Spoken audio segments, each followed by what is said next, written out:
जय जिनेन्द्र। निज स्वरूप को परम रस जामे भर्यो अपार, वंदो परमानंदमय समय सार अविकार। कुंद कुंद मुनि चंद्रवर अमृत चंद्र मुनींद, आत्मरसी बनारसी वंदो पद अरविंद। पंडित बनारसी दास जी कृत 6 डाला नाटक समयसार ग्रंथ पर हम चर्चा कर रहे हैं। उसमें हम कर्ता कर्म क्रिया द्वार, ये हमारा पूरा हो गया है और आज इसका हमें इस तृतीय अधिकार का सार पढ़ना है। वास्तव में देखा जाए तो एकत्व ममत्व बुद्धि से बड़ा संसार, बड़ी भ्रांति कर्ता कर्म संबंधी है। कैसे है कि हम ये तो कई बार हमको भी शमशानी वैराग्य हो जाता है ना, कि कोई परिवार मेरा नहीं है, मैंने सब बच्चों को देख लिया, शादी के बाद सब पराये हो जाते हैं, है ना, और सबको देख लिया, कोई मेरा नहीं है, और कभी शरीर भी साथ देने नहीं लगता है तो ये भी मानने लगते हैं कि देख लिया शरीर भी मेरा नहीं है। मतलब एकत्व ममत्व तो छोड़ने को लिए तैयार हो जाते हैं, किंतु फिर भी मैं कुछ कर तो सकता हूं परिवार का, मैं कुछ तो कर सकता हूं अपने शरीर का, ये मान्यता हमारी नहीं मिटती है ना। तो यहाँ पर कर्ता कर्म क्रिया द्वार में बनारसी दास जी ने हमारी इस बुद्धि पर प्रहार किया है। देखो, वास्तव में देखा जाए तो ये होते हैं ना अपने द्रव्यलिंगी मुनिराज। तो द्रव्यलिंगी मुनिराज को क्या हुआ कि द्रव्यलिंगी मुनिराज ने पूरा घर संसार छोड़ दिया। शरीर से एकत्व है उनको, शरीर से ममत्व है क्या उनको, कि बिल्कुल भी शरीर से ममत्व नहीं है। इतना भी ममत्व नहीं है कि कोई उनके शरीर को काट दे और उसमें नमक मिर्ची भर दे तो भी वो उफ तक नहीं करें। मतलब एकत्व ममत्व छूट गया उनका। वास्तव में वो भी सच्ची तरह से नहीं छूटा है, मोह नहीं छूटा है तो, किंतु फिर भी उन्हें इतना वैराग्य है, इतना एकत्व ममत्व छूटा है, किंतु फिर भी द्रव्यलिंगी मुनिराज की कहाँ कमी रह जाती है कि ये महाव्रतों का कर्ता तो मैं हूं, भले शरीर मेरा नहीं है, घर कुटुंब मेरा नहीं है, किंतु कहाँ पर अटक जाती है, मैंने इतने व्रत किए, मैंने इस ग्रंथ को लिखा, मतलब कहीं ना कहीं कर्तृत्व की बुद्धि बनी रहती है। इसलिए कहा कि संसार कर्ता भोक्ता का संसार ज्यादा बड़ा है, एकत्व ममत्व बुद्धि से भी ज्यादा बड़ा है। तो ऐसा हम ये क्यों पढ़ रहे हैं, ये वाला द्वार, ये अधिकार क्यों पढ़ा हमने, कि हम अपने अंदर से ये कुबुद्धि को, ये मिथ्या बुद्धि को निकाल दें कि मैं परद्रव्य का कुछ करता हूं, है ना। ये भ्रांति हमारे अंदर से निकालनी है, इसलिए हम इस द्वार को पढ़ रहे हैं। समझ में आया ना। तो देखिए अपन इसका मैं स्क्रीन शेयर करती हूँ। अपन सबसे पहले इसका एक एक पढ़ते जाते हैं, और जो जो हमने पढ़ा वही बहुत अच्छे से सार लिखा हुआ है इसका, तृतीय अधिकार का सार। सुनीता आंटी पहला पैराग्राफ पढ़िए इसका, अनम्यूट कर लीजिए। करना सो क्रिया, किया जाए सो कर्म, जो करे सो करता है। अभिप्राय यह है कि जो क्रिया का व्यापार करे अर्थात काम करने वाले को कर्ता कहते हैं। जिसमें क्रिया का फल रहता है अर्थात किए हुए काम को कर्म कहते हैं। जो कार्रवाई की जाए उसे क्रिया कहते हैं। जैसे कि कुंभकार करता है, घट कर्म है और घट बनाने की विधि क्रिया है। अथवा ज्ञानी राम आम तोड़ता है, इस वाक्य में ज्ञानी राम करता है, आम कर्म और तोड़ना क्रिया है। हाँ, सबसे पहले हमने शुरुआत ही यहाँ से की थी, इस द्वार को पढ़ा था कि कर्ता क्या है और कर्म क्या है और क्रिया क्या है। जो करने वाला, जो कार्य करता है उसे कर्ता कहते हैं। कर्म किसे कहते हैं कि किया हुआ कार्य, उसे कर्म कहते हैं। और क्रिया कहते हैं पर्याय का रूपांतर होना। यहाँ पर और भी दूसरी परिभाषा भी दी हुई है। तो ये तो हमको उदाहरण से समझ में आ गया, ज्ञानी राम का उदाहरण दिया है और जो एक फेमस घड़े का उदाहरण है वो भी उदाहरण यहाँ पर दिया हुआ है। किंतु हम अपने ऊपर लगाएं तो हम क्या हैं कि मैंने खाना बनाया, है ना। सब बनाते हैं इसलिए सबसे अच्छा उदाहरण लगता है खाना बनाने का, रोज बनाते ही हैं। तो मैं कर्ता, खाना कर्म और बनाने की जो क्रिया हुई, जो प्रोसेस हुई, उसको क्रिया कहते हैं, है ना। ये तीनों जो ये अलग अलग, जहां पर कर्ता अलग, कर्म अलग और क्रिया, ये तीनों अलग अलग है। यहाँ पर मैं अलग हूं, खाना अलग है और खाना बनाने की क्रिया अलग है। तो ये व्यवहार से इन तीन को देखो, आगे अगले पैराग्राफ में आएगा। अगला वाला पैराग्राफ पढ़ते हैं अपन। ममता आंटी पढ़िए अगला पैराग्राफ। स्मरण रहे कि ऊपर के दो दृष्टांतों से जो स्पष्ट किया है वह भेद विवक्षा से है, क्योंकि कर्ता कुंभकार पृथक पदार्थ है, कर्म घट पृथक पदार्थ है, घट सृष्टि की क्रिया पृथक है। इसी प्रकार दूसरे वाक्य में ज्ञानी राम कर्ता पृथक है, आम कर्म पृथक है और तोड़ने की क्रिया पृथक है। जैसे भेद व्यवहार में कर्ता कर्म क्रिया भिन्न भिन्न रहते हैं, वैसे अभेद दृष्टि में नहीं होते। एक पदार्थ में ही कर्ता कर्म क्रिया तीनों रहते हैं, जैसे कि चिद भाव कर्म चिदेश, चिद भाव कर्म चिदेश कर्ता चेतना क्रिया, अर्थात चिदेश आत्मा कर्ता, चैतन्य भाव कर्म और चेतना क्रिया है, अथवा मृतिका कर्ता घट कर्म है और मृतिका का पिंड पर्याय से घट पर्याय रूप होना क्रिया है। इस अधिकार में कर्ता कर्म क्रिया शब्द कहीं भेद दृष्टि से और कहीं अभेद दृष्टि से आए हैं, तो खूब गहन विचार पूर्वक समझना चाहिए। हाँ, ये वाली चीज तो हम भी मानते हैं, भेद विवक्षा से तो हमको समझ में आता है। मतलब ये जो भ्रम है ना, ये भेद विवक्षा से जब हम देखते हैं कि कर्ता अलग चीज, कर्म अलग चीज और क्रिया अलग, तीन अलग अलग पदार्थों को देखते हैं, तो ये कर्तृत्व भ्रम रूप है। ऐसा वास्तव में कर्तृत्व में क्या होना चाहिए, कर्ता कर्म क्रिया में क्या संबंध होना चाहिए कि वो तीनों एक ही पदार्थ होना चाहिए, है ना। जब हमने ये वाली बात की थी यहाँ पर, तब हमने दो तीन चीजें देखी थी। एक व्यापक संबंध के बारे में पढ़ा था कि जो जिसमें व्याप्त होता है वही उसका कर्ता होता है। दूसरा देखा था तीन तरह के संबंध होते हैं। कौन से तीन तरह के संबंध होते हैं? एक संयोग संबंध, एक क्षेत्रावगाह संबंध और तीसरा तादात्म्य संबंध। कौन से तीन संबंध होते हैं?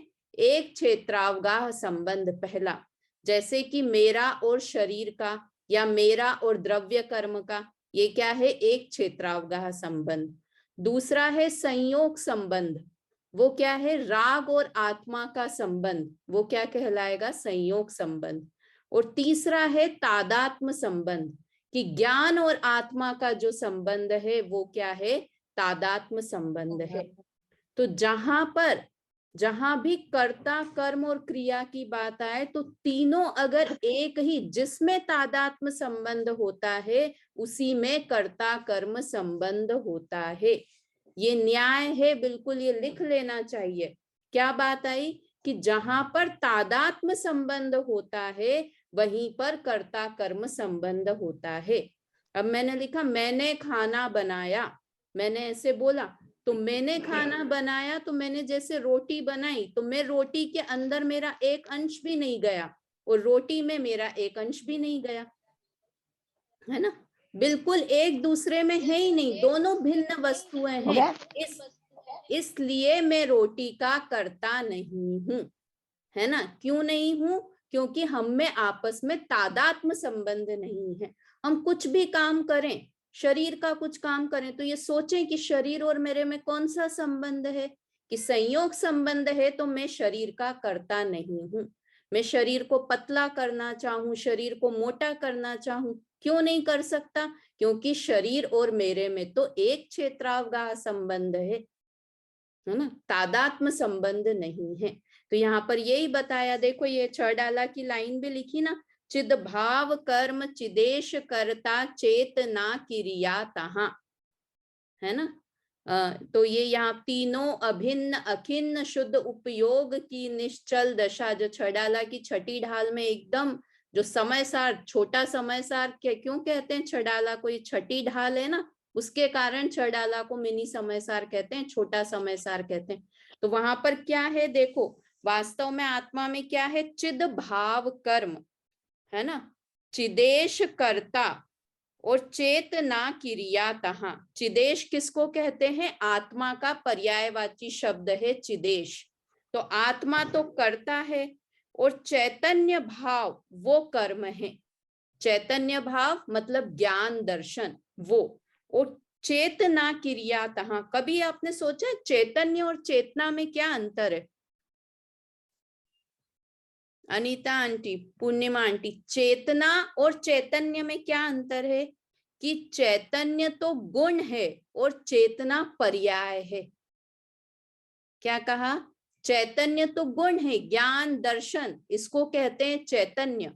और चेतना किसको कहते हैं? ज्ञान दर्शन के व्यापार को चेतना कहते हैं। उपयोग पाठ पढ़ा होगा आपने पहले भागों में, तो उपयोगो लक्षणम बोलते हैं ना। तो क्या है कि ज्ञान दर्शन के व्यापार को, व्यापार करना मतलब क्रिया करना। यहाँ पर लिखा है ना, देखो चेतना क्रिया तहा, तो चेतना को क्रिया कहा। व्यापार होना यानी कि प्रोसेस होते रहना, कि जानना जानना जानना जानना जानना ऐसे होते रहना, उसे कहते हैं चेतना, है ना। और चैतन्य तो ज्ञान और दर्शन तो मेरे अंदर गुण है, किंतु चैतन्य रूप ये प्रवाह मेरे अंदर चलता रहता है। तो तीनों चीजें, तीनों एक आत्मा ही हो गई ना, कि चेतना बोला तो भी आत्मा, चेतना के अंदर गुण है मतलब ये द्रव्य गुण पर्याय, तीनों ही चीजें ली। वैसे वास्तव में देखा जाए, जब और परम शुद्ध निश्चय से बात करेंगे तो द्रव्य गुण पर्याय का भेद भी वहां पर नहीं है। किंतु यहाँ अभी जो हम बात कर रहे हैं तो क्या ले रहे हैं कि चेतन या चिदेश वो तो हुआ कर्ता, चेतना उसकी हुई, चेतना उसकी क्रिया, और चैतन्य हुआ उसका गुण मतलब कर्म। तो ये तीनों एक ही द्रव्य के अंदर पाए जाते हैं, इसलिए वास्तव में कर्ता कर्म संबंध ऐसे ही होता है, इन तीनों में ही है। अर्थात मैं जीव हूं तो मैं क्या कर सकता हूं कि मैं सिर्फ ज्ञान दर्शन ही कर सकता हूं। क्यों कर सकता हूं? क्योंकि मेरे और ज्ञान में तादात्म्य संबंध है, मुझ में और ज्ञान में व्यापक संबंध है, इसलिए मैं ज्ञान का ही करता हूं पर द्रव्यों का करता नहीं हूं। समझ में आ रही है बात, है ना। चिद भाव का अर्थ क्या लेना फिर? चिद भाव कर्म, चिद भाव मतलब चैतन्य भाव।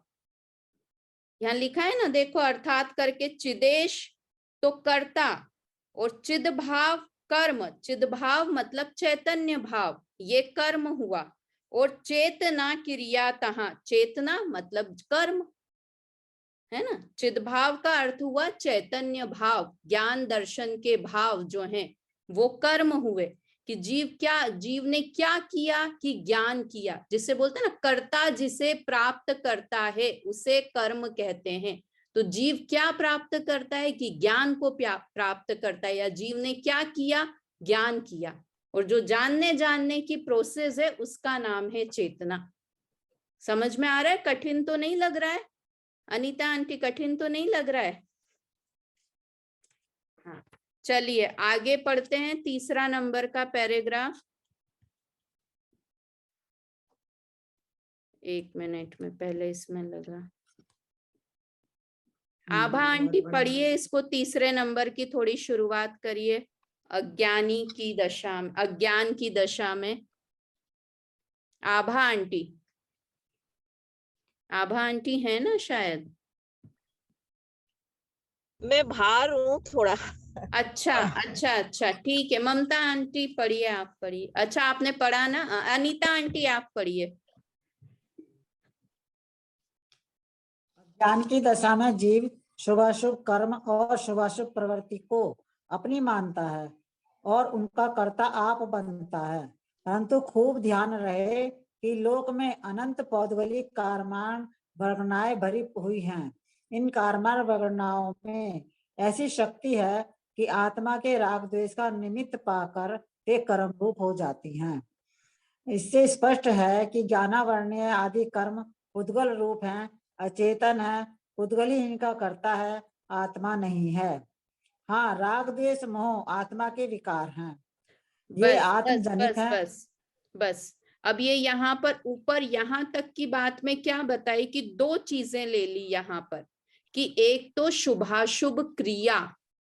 क्रिया क्या हुई कि शुभ की क्रिया कौन सी होती है? एक शुभ की क्रिया बताओ कौन सी क्रिया हुई? हम सम्मेट शिखर के पहाड़ पर चढ़े, है ना? ये क्या हुई? शुभ क्रिया हुई। पहाड़ पर चढ़ना, सम्मेट शिखर जी के पहाड़ पर चढ़ना, ये शुभ क्रिया हुई। अशुभ क्रिया क्या है? खाना बनाना, हमने खाना बनाया, ये अशुभ क्रिया हुई। तो क्या लिखा कि शुभाशुभ क्रिया का कर्ता भी जीव नहीं है। क्यों नहीं है शुभाशुभ क्रिया का? क्योंकि वो तो दो अलग द्रव्य है। मैं अलग द्रव्य हूं, सम्मेट शिखर जी अलग द्रव्य है। मैं अलग द्रव्य हूं, खाना अलग द्रव्य है। तो इसलिए मैं इनका कर्ता नहीं हूं, शुभाशुभ क्रियाओं का कर्ता नहीं हूं, है ना? दूसरी चीज यहाँ पर ली कि जो ये द्रव्य कर्म, ज्ञानावर्णादि 8 कर्म, इनका कर्ता भी मैं नहीं हूं। यहाँ पर लिखा ना कि इन कारमान वर्गणाओं के ये क्या है? पौद्गलिक हैं, ये भी पुद्गल हैं, इसलिए इनका कर्ता भी मैं नहीं हूं। अब तीसरी बात यहाँ पर बता रहे हैं कि जो ये भाव है ना, राग द्वेष के विकारी भाव, वे मेरे हैं कि नहीं, उसके बारे में क्या खुलासा करते हैं? पूर्णिमा आंटी आगे पढ़िए।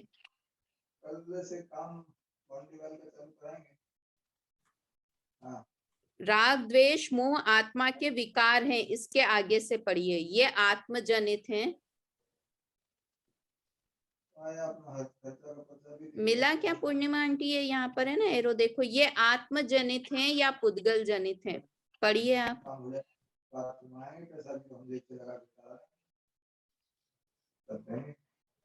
नहीं, आपकी आवाज नहीं आ रही है।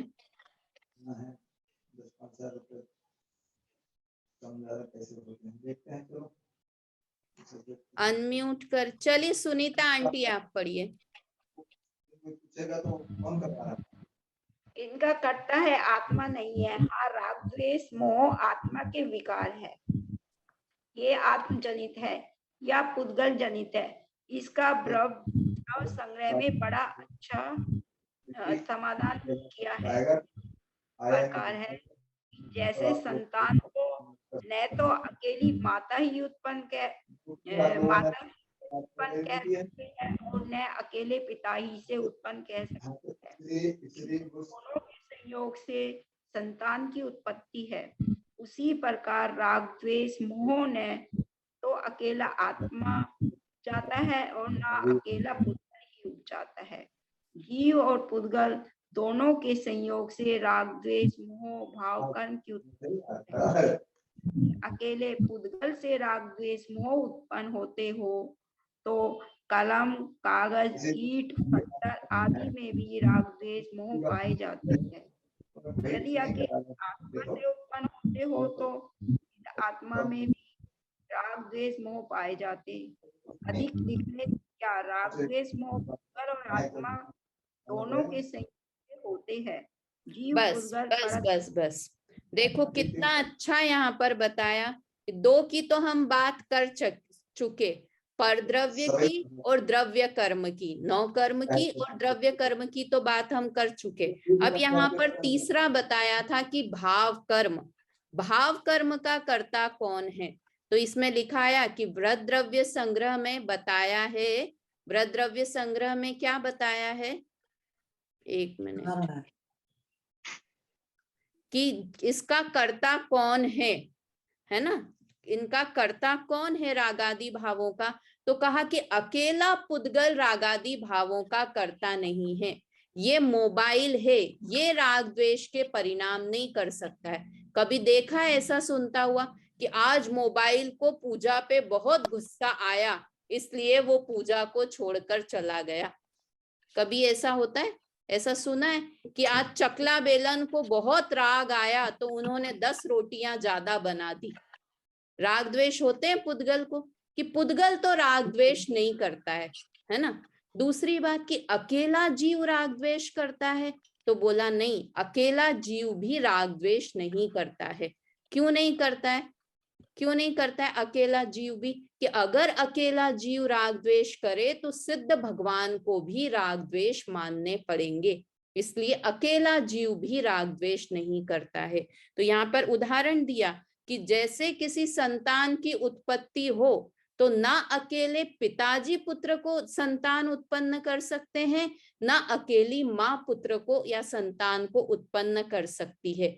तो पुत्र की उत्पत्ति कैसे होती है? कि माता और पिता दोनों के कारण से पुत्र की उत्पत्ति होती है, संतान उत्पन्न होता है। तो उसी प्रकार क्या कहा कि राग द्वेष मोह है या भाव कर्म है, वो जीव और पुद्गल दोनों के संयोग से उत्पन्न होते हैं। देखो अब यहाँ बहुत अच्छी एक बात बताई कि संयोग का अर्थ क्या समझना, कि जीव और पुद्गल के संयोग से राग द्वेष उत्पन्न होते हैं। देखो मेरे को इसमें बहुत अच्छा एक चीज समझाने कि हम संयोग का अर्थ क्या समझने लगते हैं कि जब मुझे राग हुआ तो थोड़ा कारण तो ये पुद्गल है और थोड़ी मेरी कमजोरी है, इसलिए मुझे राग होता है। क्या मानते हैं? यहाँ लिखा ना, जीव और पुद्गल के संयोग से राग द्वेष होते हैं। तो हम क्या मानते हैं कि मुझे ये मोबाइल अच्छा लगा, तो क्यों लगा? कि 50% गलती तो इस मोबाइल की है और 50% गलती मेरी है, इसलिए मुझे राग हुआ, है ना। ये मानते हैं हम कि अगर ये मोबाइल ही नहीं होता तो मुझे राग ही नहीं होता, इसलिए मेरे राग होने का कारण ये मोबाइल है।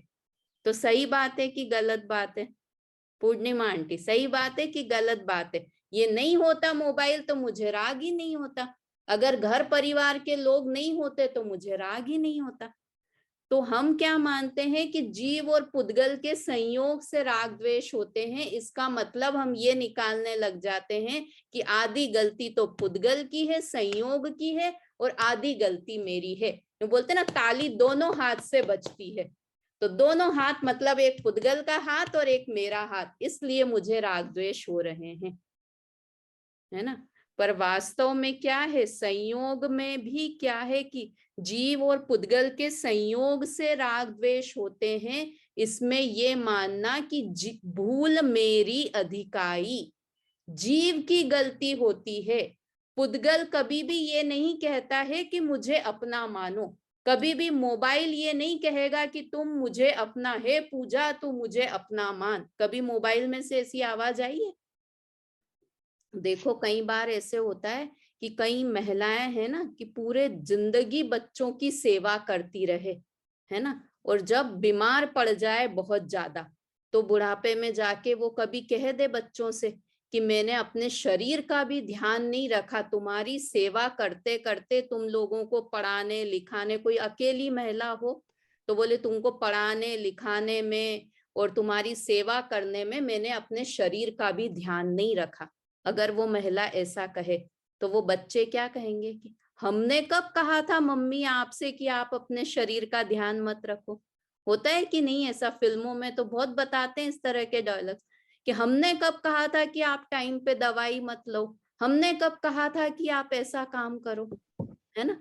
तो ये यहाँ पे परद्रव्य नहीं कहता है कि हम उनसे राग और द्वेष करें, इसलिए यहाँ पर जो शब्द है ना कि जीव और पुद्गल के संयोग से राग द्वेष होते हैं, इसका ये अर्थ नहीं लगाना कि 50% गलती पुद्गल की और 50% जैसे माँ बाप के संयोग वाला संयोग है ना, ऐसा एक उदाहरण एक देश ही लागू पड़ता है। तो यहाँ पर संयोग का अर्थ क्या लगाना है अपने को कि भूल तो मेरी ही है, किंतु जब भी मुझे राग द्वेष उत्पन्न होता है तो सामने कोई ना कोई परद्रव्य होता ही होता है, इसको यहाँ पर कहा कि पर द्रव्य के संयोग से राग द्वेष होता है।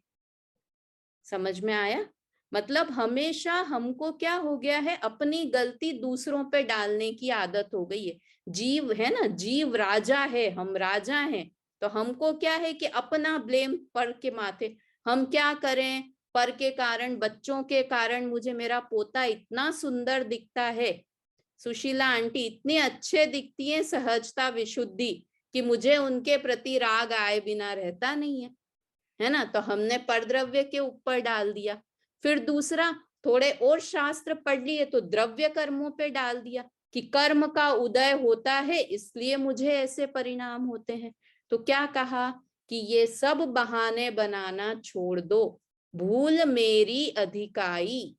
मैं अपनी भूल के कारण, कौन सी भूल के कारण, कर्तृत्व बुद्धि के कारण, है ना, अपना कर्ता कर्म क्रिया द्वार चल रहा है, तो मैं अपनी कर्तृत्व बुद्धि के कारण कि मैं परद्रव्य का कर सकता हूं, मैं बच्चों को सुखी दुखी कर सकता हूं, इस बुद्धि के कारण दुखी हो रहा हूं। समझ में आया ना? मतलब वास्तव में मुझे लगता है अब ये कर्ता कर्म क्रिया द्वार खत्म हो जाएगा, हमने तो पढ़ के निकाल दिया, किंतु अपनी बुद्धि हम सुधार पाए कि नहीं सुधार पाए?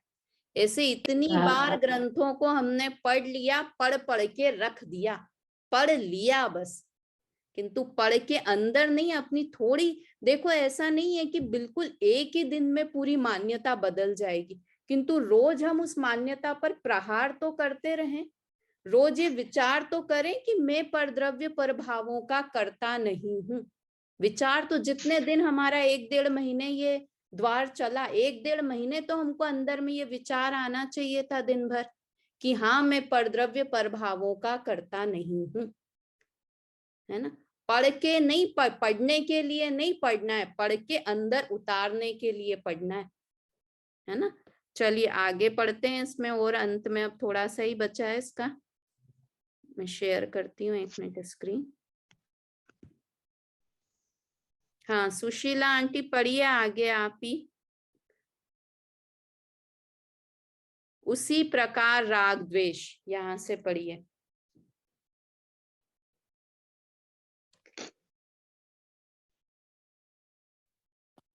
उसी नहीं यहाँ प्रकार से नहीं, राग अधिक लिखने से, अधिक लिखने से क्या, यहाँ से पढ़ दीजिए, ये नीचे है ना, अधिक लिखने से क्या,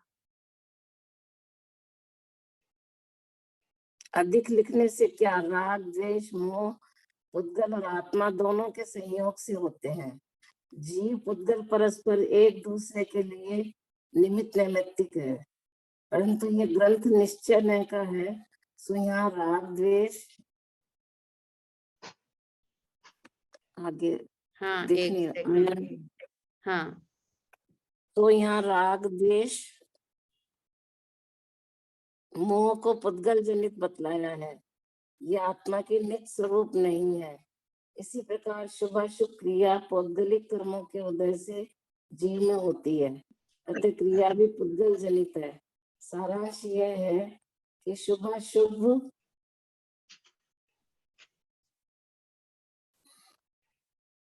पुस्तक नहीं रखे आंटी जी आप? हाँ, सारांश यह है कि शुभाशुभ कर्म, सारांश यह है कि शुभाशुभ कर्म और शुभाशुभ क्रिया को आत्मा का मानना और उन दोनों का कर्ता जीव को ठहराना अज्ञान है। आत्मा तो अपने चिद्भाव कर्म और चैतन्य क्रिया का कर्ता है और पुद्गल कर्मों का कर्ता पुद्गल ही है। मिथ्यात्व के उदय से जीव साता सता आदि कर्म और दया दान पूजा और ईश्वर कषाय आदि शुभाशुभ क्रिया में अहम बुद्धि करता है कि मेरे कर्म है, मेरी क्रिया है, ये मिथ्या भाव है, बंध का कारण है, बंध परंपरा को बढ़ाता है, और शुभाशुभ क्रिया है, शुभाशुभ क्रिया में अहम बुद्धि,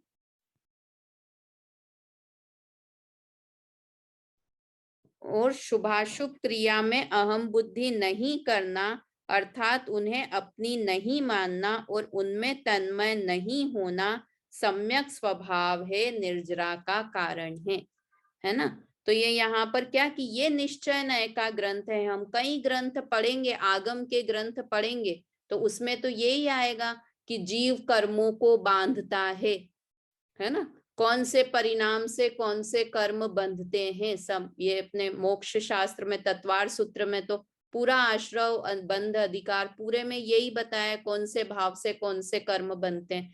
तो यहाँ पे लिख रहे हैं कि ये निश्चय का अध्यात्म का ग्रंथ है, निश्चय प्रदान ग्रंथ है। तो यहाँ पर तो ये ही कहेंगे कि ये सारे राग द्वेष के परिणाम ये सब जीव के नहीं हैं, पुद्गल के ही हैं। जैसे अपन बताते हैं ना कि मायके जाएंगे तो संतान किसकी है, कि पूजा की है, और जयपुर आएंगे तो किसकी है संतान, कि अनुभव जी की है। तो वहां पे ससुराल में पुत्र पिता की संतान है और मायके में माता की संतान है। तो यहाँ पर तो हम कहाँ की बात करें, ये निश्चय नय का ग्रंथ है, इसलिए यहाँ पर राग द्वेष का कर्ता पुद्गल कर्मों को ही बताया है। और वास्तव में लिखा है कि मिथ्यात्व के उदय में जीव साता असाता कर्म और दया दान पूजा और विषय कषाय आदि के शुभ भाव में अहम बुद्धि करता है, या तीनों ही बुद्धियां ले ली, अहम बुद्धि करता है और क्या मानता है कि ये मेरे कर्म हैं।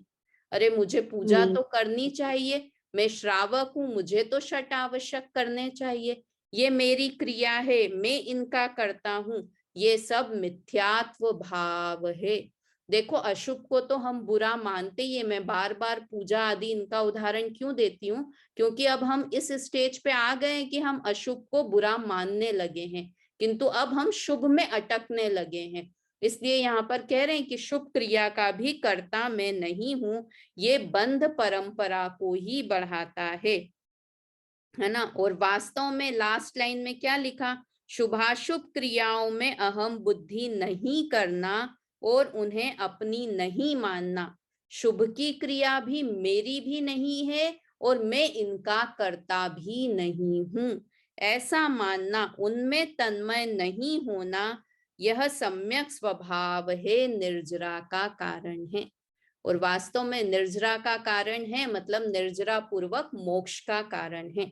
और हम तो मोक्षार्थी हैं, मुमुक्षु हैं, मोक्ष की इच्छा रखने वाले हैं।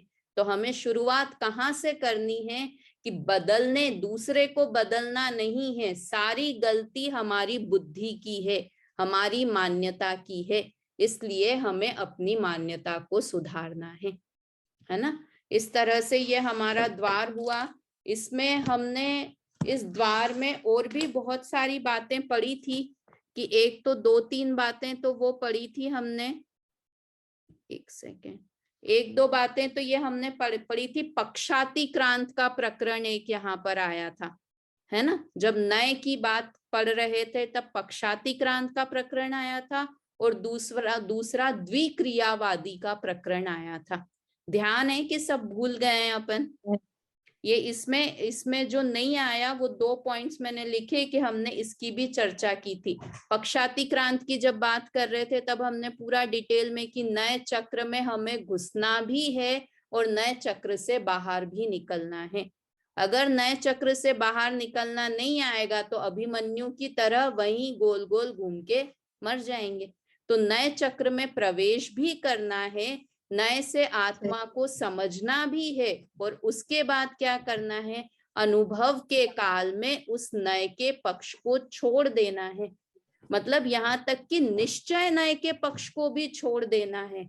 क्या बात कर रहे हो, निश्चय नए के पक्ष को भी छोड़ दें, कि हाँ वो भी एक तरह का पक्ष है ना, पक्ष किसी भी तरह का अच्छा नहीं है, इसलिए लिया कि हमें अनुभव करना है तो पक्षातिक्रांत हो जाना है।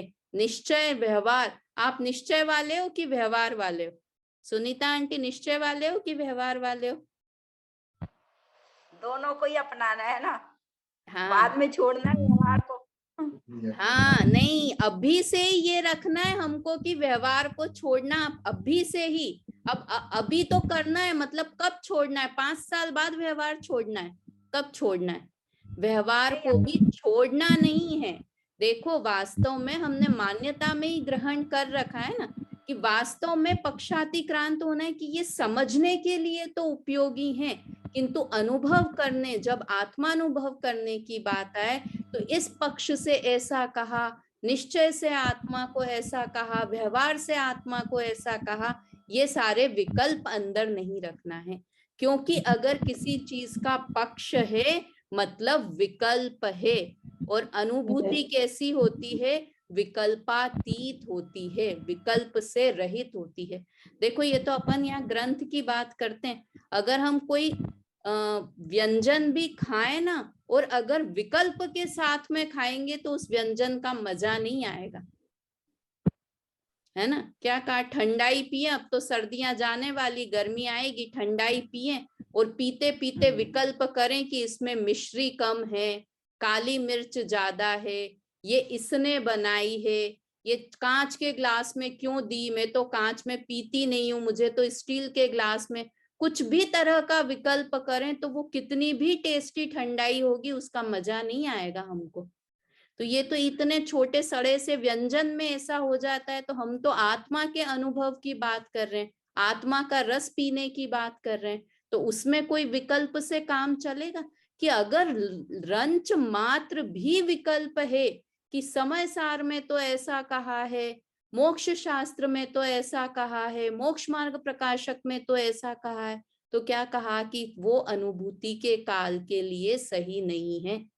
ये सारी चर्चा अपन ने इसमें की है, अपन तो आज तो उपसंहार पढ़ रहे हैं ना, इसलिए इसकी बात कर रहे हैं। तो ये नए की बात हमने वहां पर की थी। एक और बात की थी द्विक्रियावादी की बात, कि हम समझदार होशियार चंद क्या बनना चाहते हैं कि हम दोनों क्रिया कर सकते हैं। कौन सी क्रिया? कि ये मोबाइल उठा के यहाँ से यहाँ भी रख सकते हैं, और ये यहाँ से यहाँ रखा इसको जान भी सकते हैं, दो क्रिया कर सकते हैं हम, है ना। एक समय में क्रिया होती है। हाँ, तो ये द्विक्रियावादी, तो जैन धर्म को ये मंजूर नहीं है।